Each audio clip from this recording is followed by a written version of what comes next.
Hello friends, welcome to my channel. আমি তন্দ্রা চলে এসেছি একটি নতুন ব্লগ নিয়ে। বন্ধুরা, নতুন সকালে নতুন ব্লগ নিয়ে এসেছি। আর দেখো এই যে আমি প্যাকিং করছি। কী কারণে প্যাকিং করছি, কি বৃত্তান্ত, তো অনেক প্যাকিং করছি বলতে দেখো। আর এই ড্রেসটা তোমাদেরকে দেখায়, এটা খুব সুন্দর একটা ড্রেস, একটা টি শার্ট।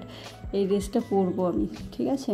আর অনেকগুলো টি শার্টই নিয়েছি আর দুটো হাফ প্যান্ট নিয়েছি, মানে বলবো খুনি পরে কী জন্য প্যাকিং হচ্ছে, কি বৃত্তান্ত, সবটা দেখতে হলে পুরো ভিডিওটা দেখতে হবে। আর প্লিজ বন্ধুরা কেউ স্কিপ করবে না, স্কিপ করলে শেষে টুইস্ট আছে, তার মিস করবে, ওই জন্যই প্রথম বলে রাখলাম।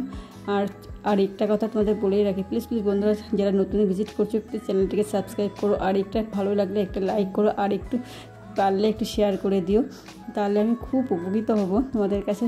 দেখো, আর এই যে মেইন কথা চলেছে, এইটা থেকে ওয়ান পিসটা নিলাম, এটাও একটু পরবো, তো তার জন্য এই ওয়ান পিসটা নিয়ে নিলাম।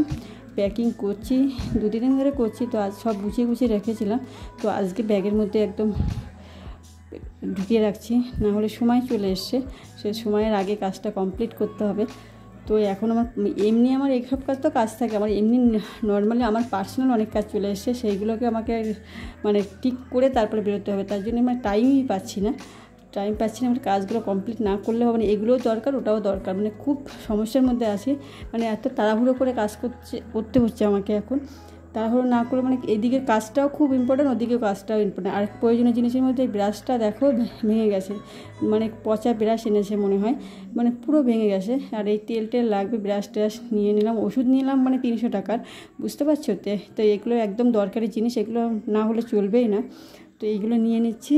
তো বন্ধুরা, বললাম কি করছি, কি বৃত্তান্ত, কেন প্যাকিং করছি, সমস্তটা দেখতে হলে তাহলে জানতে পারবে কেন করছি, না হলে মিস করবে। এখনও অনেক জিনিস, কালকে একটা ব্যাগ আমার সেই ব্যাগের গেছে হ্যান্ডেলটা ছিঁড়ে, সেটাকে আবার সেলাই করতে দিয়ে এসে, কিন্তু সেই তখন ছিল না, তো লোকটা ছিল না বলে আর করা হলো না, পরে যাব। আজকে তো আমি অন্য জায়গায়, আজকেও আনা হলো না, কী হবে জানি না, বলতে পারছি না, কালকেও হবে না, কালকেও আমার মানে খুব ইম্পর্ট্যান্ট একটা কাজ রয়েছে, বেরোতেই হবে, নাও বেরোনো হবে না।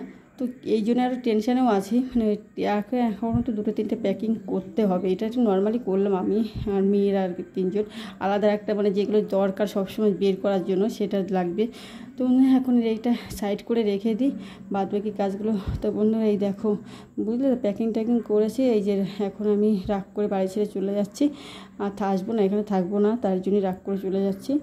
দেখেছো, একা স্টেশন, মানে ট্রেনে আজকে একাই পুরো। আর এই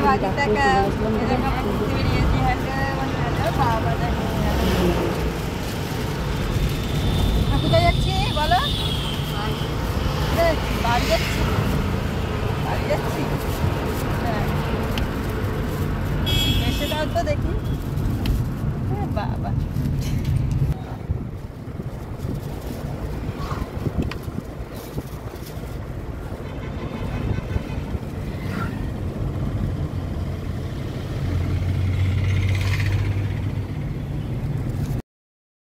প্রথমেই বলে রাখি, এটা হচ্ছে কি আগেকার ভিডিও, সেটাই অ্যাড করছি।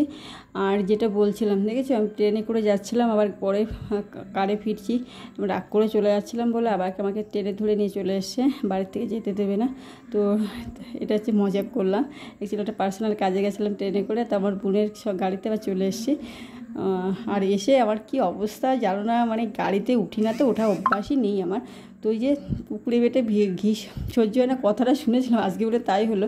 গরিব মানুষ তো, ওই কত দামি গাড়িতে আমার সহ্য হয়েছিল, বমি টমি করে একাকার, সেই মানে এসি চালিয়েছে, সেই এসিতে আমি থাকতেই পারছিলাম, তারপরে জানলা খুলে দিয়েছে, এসি বন্ধ করে দিয়েছে, সেই বমি আমি করেই দিয়েছি। মানে ওই লোকটা বলছে না গাড়িতে করবেন না, আমি না গাড়িতে আমি করবো না, একটু দাঁড় করান, তারপরে বুঝতে পারছি। তারপরে আবার এসে মানে আমি ঘুমিয়েও পড়েছিলাম, এবার আমার বাড়ির সামনে চলে এসছে, তারপরে আবার সেখান থেকে হেঁটেই চলে আসা যায়, আমি হেঁটেই আসি মাঝে মধ্যে, কিন্তু সেখানে আমি টোটোতে করে চলে এসেছি, মানে এতটা এসে পর শুয়ে পড়েছিলাম, এতটা খারাপ লাগছে কি বলবো, মানে গাড়িতে চড়ার সব মানে অভ্যাস নেই বলে, যেটা অভ্যাস না থাকলে যেটা হয়, বুঝতে পারছো, ওই যে মানে দামি গাড়ি তো, আর আমার সঙ্গে যাচ্ছিলো না, এটা হচ্ছে বড় কথা, দামি গাড়িতে ওঠা অভ্যাস নেই, ওই জন্য আমার সঙ্গে যাচ্ছিলো না। তা এখন আর কী করবো, এবার কী যে করবো সেটাই বুঝতে পারছি না। এবার ডিসিশান নিতে পারছি না যে প্যাকিং করছিলাম সেই প্যাকিংটাকে আমি যেখানে যাব এইভাবে কি যেতে পারবো কিনা, সেটাও একটা টাকাগুলো নষ্ট না, যারা আমার সঙ্গে যাবে তারা যেন অসুস্থ না পড়ে। মানে একজন রুগী থাকলে না পুরো সমস্তটা আমার ঘোরাটাই তাদের জিনিসটাই মাটি হয়ে যাবে। এবার এই জন্য টেনশান। তো রাগ করে গেলে কী হলো, ভালোবাসা আসে না, সেই জন্য আবার ট্রেনের ভিতরে নিয়ে এসেছিলো। আর এই যে বাদ বাকি বললাম তো এটার আগের ভিডিও করা ছিল, তো এগুলো না দেখলে। আর এই দেখো আমার মতন পুড়ে, আমার জীবনের মতন পুড়ে ঝাঁঝরা করে ফেলেছি কড়াইটার অবস্থা দেখেছো একদম। মানে আমার জীবন যেমন ঝাঁঝরা পুড়ে ছাই হারিয়েও তাই। আর এইটাই কসবাইটটা তোমাদের দেখাচ্ছে, এটা হচ্ছে কি ভালো কসবাইট নাকি, খুব ভালো উঠবে। তাই পুরা দাগটা মানে উঠে যাবে এটাতে। ট্রেন থেকে কিনেছিলাম 20 টাকা দিয়ে। আর এই যে আমার মহারানীকে আজকে আমার বান্ধবী দিয়ে গেছে, কারণ আমি ওর ঠাম্মা দিয়েছিলাম, আমি বাড়ি ছিলাম না। তো মেয়েটাকে, তা ওকে ফোন করেছিলাম যে একটা ধন্যবাদ দেবো না, বন্ধুদের মধ্যে ধন্যবাদ দিতে নেই, ওকে একটু ভালোবাসা দিয়ে ভরিয়ে দেবো। তো বন্ধুরা আমার ভিডিওটা এই পর্যন্ত, তোমাদের কেমন লাগলো অবশ্যই কমেন্ট করে জানাবে। আর সবাই ভালো থেকে সুস্থ থাকবে, আর পারলে শেয়ার করবে ভিডিওটা।